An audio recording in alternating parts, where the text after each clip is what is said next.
At the American Public Health Association, we promote public health prevention and intervention efforts that have a positive lifelong impact in communities and schools where resources are often lacking. What may seem like insurmountable problems can be overcome with small, purposeful acts towards change, causing a ripple effect of transformation. The following case study in a Washington, D.C. middle school exemplifies just that.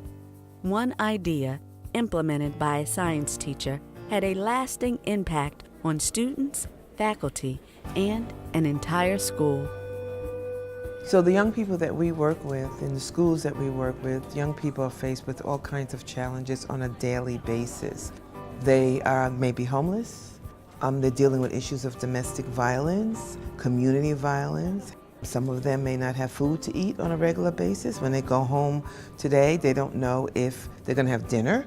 They're living in these under-resourced environments that come with all of those challenges, and then they go into the school building, right?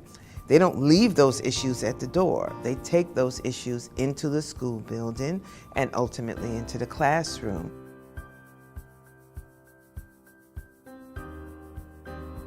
You're talking about young people still going through their development, right? Brain development, physical development, cognitive development, emotional development, social development.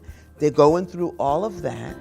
They're asked to perform at high levels in school, and they're doing all of this in a chronically under-resourced environment, environments where they're walking through dilapidated communities to go to school.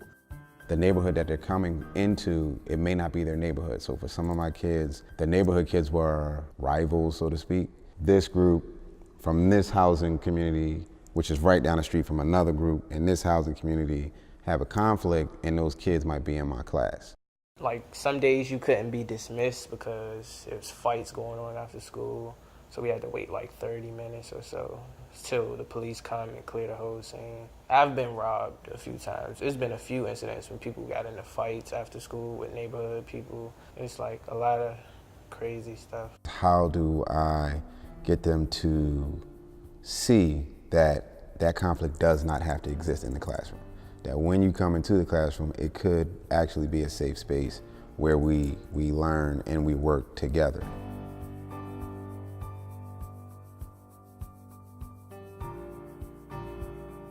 We're in middle school. I have 7th graders. There's no recess. Their lunch is 25 minutes. They don't go outside to eat. And there was no real extracurricular activities. If they had PE, they had it twice a week. If they did something wrong in class, it was taken away from them. One thing I think with a lot of our students or our families, they need to have an outlet. So they were in school from say 7:45 to 4:45, and that's a lot of learning. So you really can't expect for children to sit there and be quiet all day. Not have recess would cause kids to, I would say, use their energy in a different way. By the end of the day, it'll be like a lot of people in trouble just for like being energized, and like they didn't give no one no type of outlet. If you did like talk back to the teachers, they would like put you on a bench. And the bench, it was a consequence where you would have to isolate yourself from everyone in the class. You might still be in the class sometimes if the teacher allows you to, but you'll be isolated, like you'll sit in the corner or something. And the teacher would tell everyone that you cannot talk or look at that student. Besides that, they suspend you for the craziest reasons. The nickname for the school was something prison, right? Because in their mind, conceptually, they started to make the connections between this and what I think is jail. And that's the last thing that we want for our kids to think about school.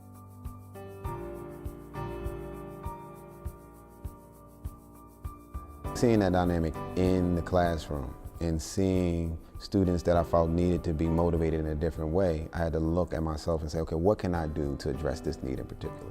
What can I do to help the kids feel like, hey, I'm a part of something special? I had a basketball background, so I looked and I was like, okay, there's a space for a team, there's a gym here. So I said, okay, I'm gonna start one.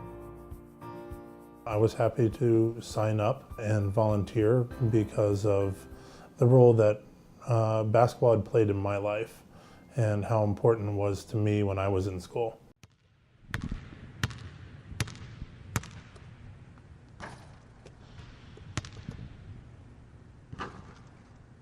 When the team started, we didn't really win a lot of games.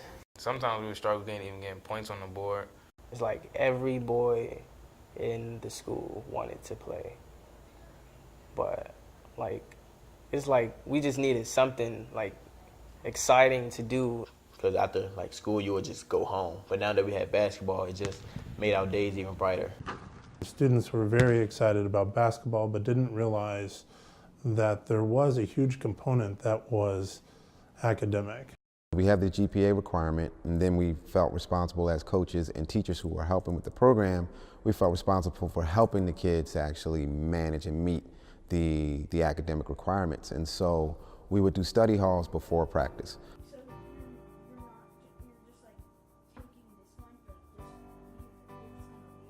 Having the study hall prior to basketball practice made sure that the boys maintained a standard that you're the student athlete and not just the athlete.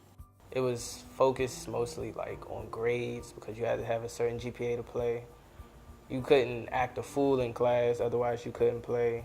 So like everybody that made the team pretty much had to focus, otherwise they wouldn't play. There were students who the basketball team was something motivational to get them out of a hole, if you will, that they were, you know, stronger academically than what they were showing. The result was they weren't academically eligible to play the games. We really held the line on that. And the motivation to get in the game really pushed several kids. And I think that that was sort of a game changer. A lot of teachers were trying to get the kids to get better grades by saying, you know, if you do this, you know, you'll be good enough to go to this particular school. You're talking to middle schoolers who have these very real challenges of, you know, safety, conflict in the house, conflict in the street, conflict in the classroom. They needed something more immediate to be a part of, almost like a safe haven away from some of the other things that were in their day-to-day. And so when myself and John decided to start the team, once we did those 6 games, we were like, this is not enough. So we did a summer league. Summer league, I don't think we ever won. But then, like, but every time we lost, well, it went from a large margin of like points that we lost by to getting smaller and smaller and smaller. And like that just made us even want to work harder because we always wanted to get that first W.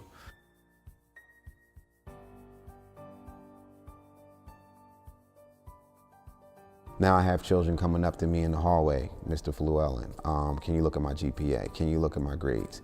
And are my grades good enough for me to be on the team? Now there's this incentive of wanting to be a part of this growing program where they're changing their behavior in class because they want to improve their chances of being on the team, being a part of the program. We tried to get the team acting as one and the team focused on pulling each other up. They started to support each other, which as a parent makes you happy because, you know, the kids get tired of hearing it from the adults. You know, you should, why didn't you? But when they're hearing it from their peers, it comes from a different place, and I think they have a different appreciation for it. The basketball team taught me how to like help when you see someone struggling to try to help them out. And Coach Flu, he stayed on us about that mostly because if we can follow that basic instruction, then helping each other academically would be no problem. You saw a transformation start to take place with the kids. They started to understand how to play fundamentally. They started to bond better as a team. And the biggest thing that I saw was that when they were playing, they felt like they could win. We had some tough games on the road. We played in some tough places where the competition was through the roof. Our boys were really just getting themselves together, and we had to go in there and fight it out, you know, and we had to go in there and not quit. And Mr. Fluellen knew our potential, so he never gave up on us, and we never gave up on each other because we knew what we could be, what we could achieve. So we just kept fighting and working hard, studying, trying to stay on the court, getting good grades in the class. So that helped us a lot. And then eventually we just kept winning. We just couldn't stop. We just couldn't lose. We saw the school support grow, where people weren't coming to the games in the beginning to like almost all the middle school, like filling up the whole gym. Now they're hearing that they've gotten their homework in on time. Someone's congratulating them about their performance on the court. And then on top of that, those teachers and staff are coming out to the games to cheer for them. And their students in their class were coming out for them. We got to communicate with parents. Some parents who didn't come to the school before we started seeing them more at practices, or I was having conversations with them on the phone, and they would talk to me about, you know, their kid being on a team, and these were parents who would not talk to teachers about grades.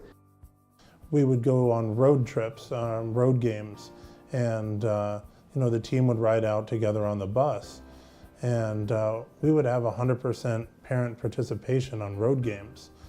When we were taking them to different counties, they were seeing things they had never seen before. They were seeing, you know, big buildings, and they were seeing, like, they would look as we traveling in buses, they're looking outside the window like, wow, this place looks so nice. It looks so different than where I grew up. People live like this, so they start to ask different questions that could lead to, wait a minute, I want more. I want something different. And so the program, the basketball program, through traveling and playing these games, opened up their mind to the world that was greater than just their neighborhood. Let's create an environment where the kids know, regardless of what it is that you're doing in school, we're here to help you. Regardless of what's going on outside of the school, we're here to help you. You have someone to talk to. And I think that was the biggest thing that the kids all saw with Mr. Llewellyn. They knew that he was the person that they could actually talk to about anything. Coach Llewellyn's bond and like his commitment to us just made it, well, for me, it made me a better person. He taught me how to be a man, mostly. He gave me the motivation. Like, he didn't give me like a fatherly speech nor like a teacher speech. He just gave me a man-to-man speech. Like, me personally, I went through a lot of stuff that nobody would ever know about and nobody might ever find out about. So, like, I would just come to school, not really feel like being bothered, and just shut down and like not do nothing. Coach Llewellyn was the only one who actually knew me as a person closely, and he noticed it. So he was pretty much the only one who asked me about it. And like, I mean, he was the only one I felt close enough to like talk to him about it. So I told him what's going on with me, like all the stuff I was going through at home. He was like, look, it's a solution to every problem. Getting that attention and that support improves their self-esteem. You know, it pushes them from a fixed mindset that where they are is all they're going to be, to a growth mindset that if I put in the effort, that I can be successful and improve my standing academically, socially, or behaviorally, or athletically.